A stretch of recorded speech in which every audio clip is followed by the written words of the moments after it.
감사합니다. 오늘은 성공한 뒤라는 제목으로 말씀 나누겠습니다. 성경은 이스라엘 왕국의 역사를 그저 사실대로만 기록하지 않았습니다. 객관적인 역사책이 아니라 믿음의 관점에서 그 역사를 해석하고 특히 왕들에 대한 평가를 내린 책이라고 할 수 있습니다. 그래서 열왕기죠. 역대하기도 하고요. 하나님 앞에 선한 왕인지 아니면 악한 왕인지에 대한 평가가 명확합니다. 그런데 이스라엘 역사 중에 가장 애매한 평가를 받는 왕이 있으니 바로 남쪽의 이스라엘, 유다의 왕 아마샤라는 왕입니다. 성경이 그를 어떻게 평가했는지 다시 한번 볼까요? 2절입니다. 역대하 25장 2절 읽어주십시오. 시작. 아바샤가 여호와께서 보시기에 정직하게 행하기를 하였으나 온전한 마음으로 행하지 아니하였더라. 간단히 말하면 행동은 했는데 뭐가 없었다? 마음이 없었다. 간단하게 표현하면 이래요. 그런데 이게 굉장히 애매한 말입니다. 누군가 무엇을 할 때 진정성이 있었는지 없었는지 그 당시에 알 수 있습니까?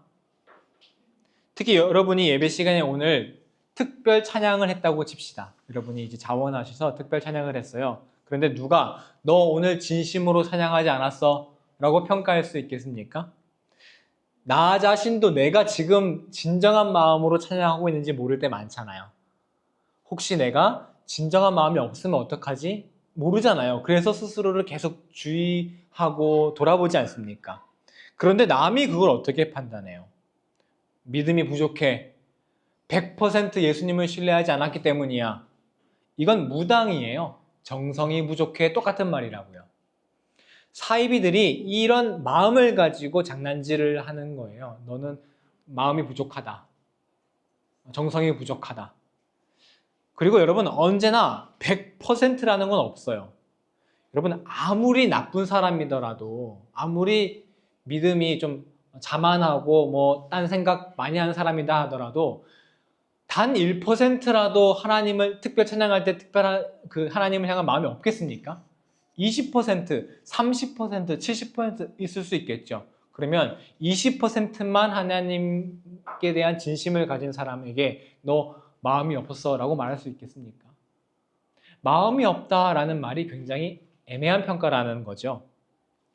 그러면 오늘 성경의 아마샤 왕에 대한 이 평가, 행동은 있었지만 마음은 없었다.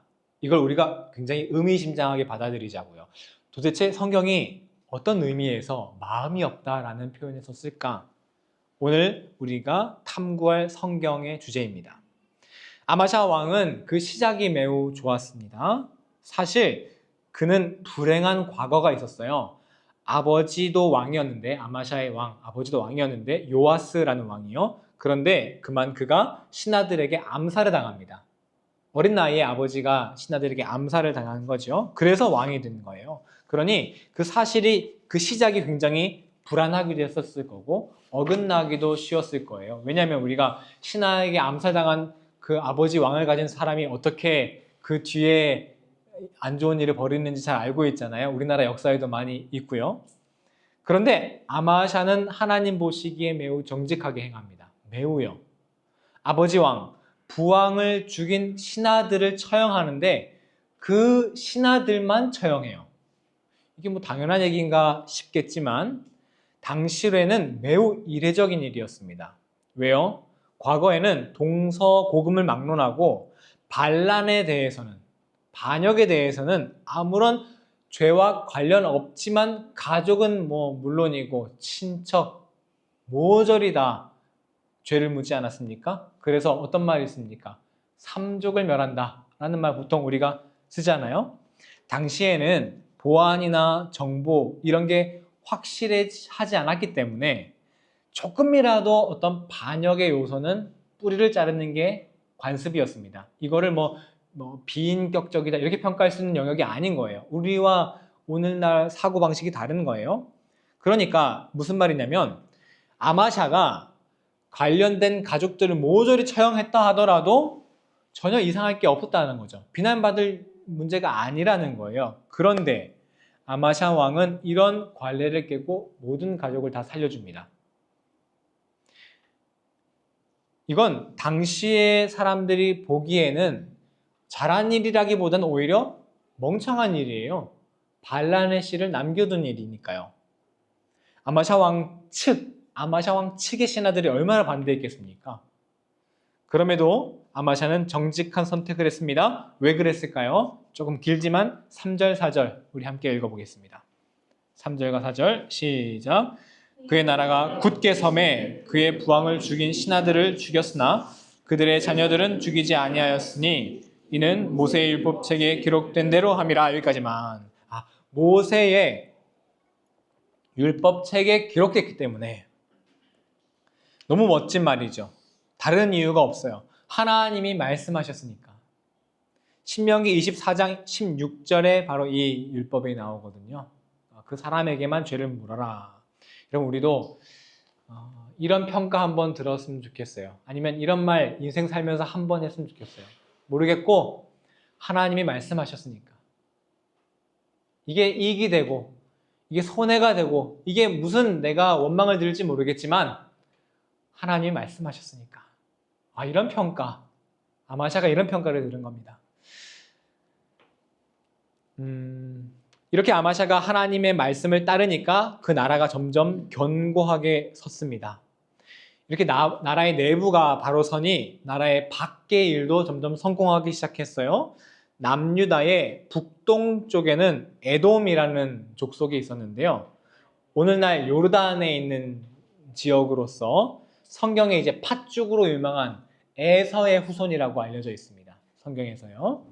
그런데 이 에돔 족속이 굉장히 이스라엘에게 계속 부담이었어요. 거기서 계속 군사력이 강하다 보니까 침략하고 약탈하고 좀 세력이 커질 때는 나라가 위협받기도 하고요. 그런데 이 아마샤가 에돔을 정리를 합니다. 에돔과 전쟁을 하는데요. 여기서 또 아마샤가 하나님 말씀도 잘 들어요.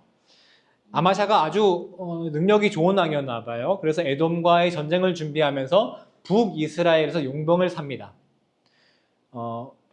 은 100달란트를 지불해서 용병 10만 명을 사는데 그때 하나님의 사람이라고 하는 예언자겠죠? 나타나가지고 와가지고 이거 하나님이 원하지 않으십니다. 용병 돌려보내세요. 했더니 이거 100달란트 이거 100만 달란트 이거 100달란트네요. 100달란트 이거 아까워서 어떻게 합니까? 라고 했더니 예언자 말이 이래요. 여호와께서 능히 이보다 많은 것을 왕에게 주실 수 있나이다.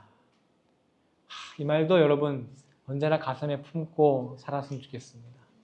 우리 옆 사람에게 한번 얘기해 줄까요? 하나님이 더 많은 것 주실 거야.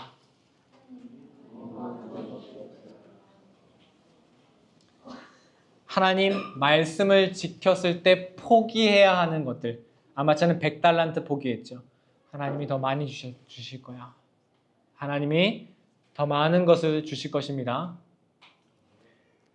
이 말도 멋지지만 더 멋진 건 아마샤가 이 말을 믿어요. 100달란트 지불했는데 돌려보냅니다. 우리가 정직할 수 없는 순간이나 손해볼 것 같은 상황 속에서 이 말씀을 기억하십시오.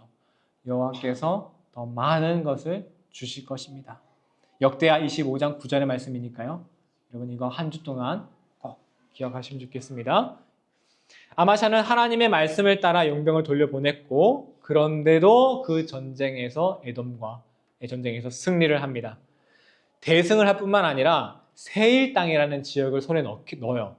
그런데 이 세일 땅은 대대로 소금이 많이 나서 여러분 고대의 소금이 얼마나 금보다 귀했겠습니까? 이 지역을 차지합니다. 어마어마한 성과를 이루는 거죠. 아마샤 왕의 전성기입니다.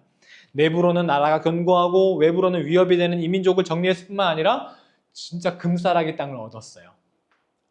이스라엘을 너무 완벽하게 성공시킨 거죠. 그런데 그 다음이 문제입니다. 이 사람은. 아마샤가 자꾸 성공을 해서 그런지 분별력을 잃어버린 것 같아요. 아까 전쟁에서 승리했잖아요. 그런데 그 전쟁에서 전리품을 가져오는데 우상을 가져옵니다. 그리고 그 앞에 분향을 해요. 우상 숭배를 하는 거죠. 여러분 우리가 이게 정말 이해가 안 되는데 앞에서는 하나님 말씀 되게 잘 지키는 사람이 우상 숭배를 했다? 이게 이해가 안 되는데 우리로 따지면요. 죄를 지을 수 있는 그런 위험이 있는 그런 매력적인 문화를 무분별하게 즐기는 거와 비슷하다고 보시면 돼요. 왜냐면 이 당시에는 종교가 과학이고 종교가 문화고 모든 게 다 종교인 세상이에요. 되게 선진적인 문화를 받아들인다. 뭐 이 정도로 이 사람 아마샤는 여길 수 있었을 거라고요. 우리 외에 이렇게 연결시키는 겁니다. 게다가 전쟁에서 승리했는지 아주 교만해진 것 같아요. 북이스라엘 왕에게 서신을 보내는데요. 이렇게 보내요. 이리로 와라. 우리가 서로 대면하자. 그리고 너의 딸을 내 아들에게 주어서 아내로 삼게 하라. 이런 편지를 보냅니다. 고대에 여러분 왕이 신하를 찾아가는 법이 없어요. 너가 나 찾아와라 라는 건 신하가 되라 라는 겁니다. 근데 이 당시에는 북이스라엘의 군사력이 굉장히 강할 때였거든요. 이게 겁을 잃은 거예요. 아무리 전쟁에서 승리했지만 전쟁 직후가 가장 취약하지 않습니까? 조심해야 되는데 잘 정비를 해도 모자랄 판에 성공에 도취돼가지고 또 북이스라엘을 도발하면서 전쟁을 또 일으키는 거예요. 그래서 북이스라엘 왕 요아스가 네가 간땡이가 부었구나 라고 하면서 답장을 보내는데 그 답장이 재밌습니다. 그 답장이 제가 읽어드릴게요. 이스라엘 왕 요아스가 유다 왕 아마샤에게 사람을 보내어 이르되 레바논의 가시나무가 레바논 백향목에게 전가를 보내 이르기를 내 딸을 내 아들에게 주어 아내로 삼게 하라 하였더니 레바논 들짐승이 지나가다가 그 가시나무를 짓밟으리라. 레바논의 가시나무는 너 아마샤야. 너 가시나무밖에 안 돼. 우리는 백향목이야. 너는 우리 북이스라엘의 짐승이 그냥 걸어가도 너네 짓밟히는 존재야 라고 합니다. 그래 결국 어떤 상황인 거냐면 좀 저급하지만 찰진 비유를 하나 드리면요. 삼진 여러분 고등학교 다닐 때 삼진이 있었죠. 삼진. 그러니까 1진도 아니고 2진도 아니고 삼진이 있습니다. 삼진짱이 있어요. 삼진짱이 이진짱이랑 싸워서 이긴 거야. 기세등등해져갖고 일진한테 덤비다가 그냥 맞은 그런 꼴이 당하는 겁니다. 그래서 이 남유다가 아마샤가 북이스라엘 도발했다가 아주 철저하게 짓밟힙니다. 어떻게 됐냐면 역대하 25장 23절인데요. 제가 여기도 안 올려놨네요. 찾으시면 됩니다. 역대하 25장 23절. 있네요. 죄송합니다. 23절, 24절 연속으로 읽어보겠습니다. 시작.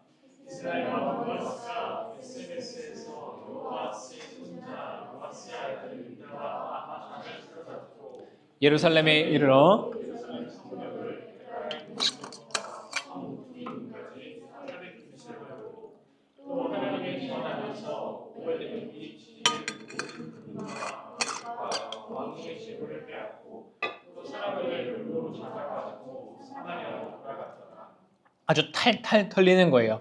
예루살렘 성벽까지 흘렸으니까 예루살렘은 성벽은 이건 자존심이잖아요. 나라의 정신이 짓밟히고 한 거죠.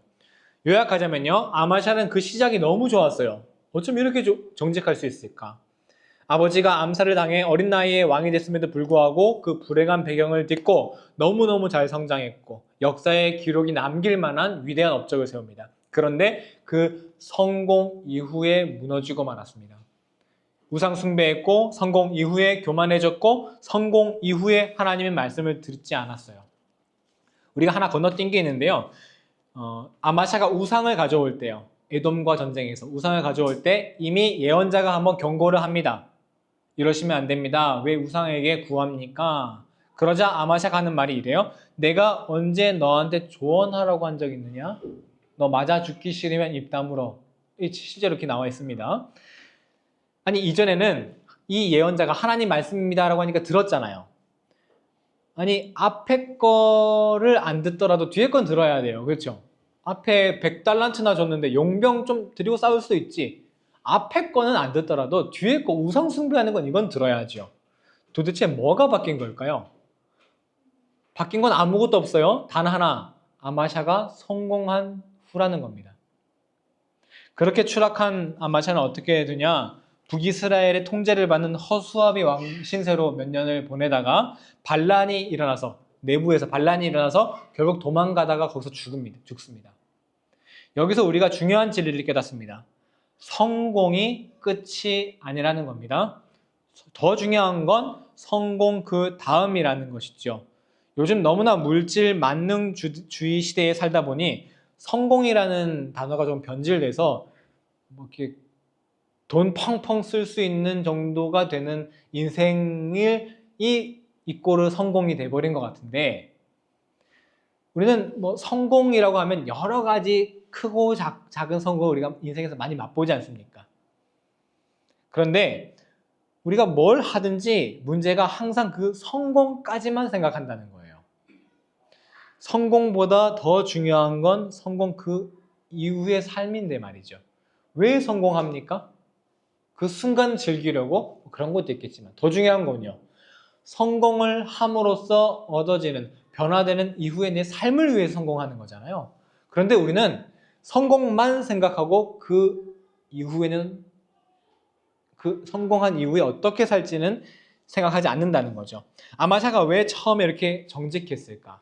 처음에 아마샤는 성공하고 싶었을 거예요. 너무너무 성공하는 왕이 되고 싶다. 우리 아버지가 성공하지 않았잖아. 너무너무 성공하고 싶다라는 마음에 뭐라도 해봐야 되겠다라는 마음에 뭐 했던 거예요? 하나님 말씀 잘 지켰던 거. 나쁜 거 아니죠? 그렇게 해서라도 하나님 말씀 잘 지키면 좋죠. 문제는 성공한 이유를 생각하지 않았다는 거죠. 성공하고 나니까 하나님 말씀 지킬 필요가 없어진 거예요. 우리도 그러잖아요. 성공하기 전에는 혹시 하나님이 내가 이번에 예배 안 드리러 간 것 때문에 이번 시험에서 떨어지면 어떡하지? 그래서 너무 막 피곤하고 일정도 안 돼도 입시 앞두고는 예배 드리러 가잖아요. 괜히. 그런데 입시 딱 성공하면은 여유 있지만 여행 가자 해가지고, 문제는 뭐 그게 나쁘다는 건 아닙니다. 그럴 수 있는데 우리 마음에 부담감이 전혀 없어요. 시험 치기 전에는 예배 한번 빠지면 어떡하나라는 부담이 되게 큰데 시험 붙고 나서는 예배 뭐 부담이 없잖아요. 성공한 뒤가 다르다는 겁니다. 성공한 다음에 더 주의하고 하나님의 성공한 뒤에 말씀을 더 청정해야 합니다. 나는 아직 성공하지 않았으니까 오늘 말씀은 나에게 해당되는 이야기가 아니야. 혹시 그런 분이 계시다면 이렇게 생각하시면 안 됩니다. 많은 사람들이 성공을 위해 노력하면서 그 다음을 생각하지 않기 때문에 성공 이후에 무너지는 것이라고 했죠. 그러면 우리가 지금 성공을 위해 노력하고 있는 이 순간에도 성공과 함께 그 이후의 삶을 위해서 지금 노력해야 하십니다. 그러다 보면 그 성공을 향하는 그 길도 바뀔 수도 있고요. 그 성공 자체가 무엇인지도 바뀔 수도 있습니다. 왜 성공을 해야 되고 이걸 이루면 나는 어떻게 살아가야 할 거고 이것이 목표가 되어야 합니다. 우리는 성공을 위해 사는 것이 아니라 성공 다음의 삶을 위해 사는 것이기 때문일까요? 예수님께서도 성공 이후를 매우 열심히 준비하셨습니다. 예수님의 성공은 무엇일까요, 여러분? 예수님의 성공. 예수님의 성공이라고 하면 십자가일 것입니다.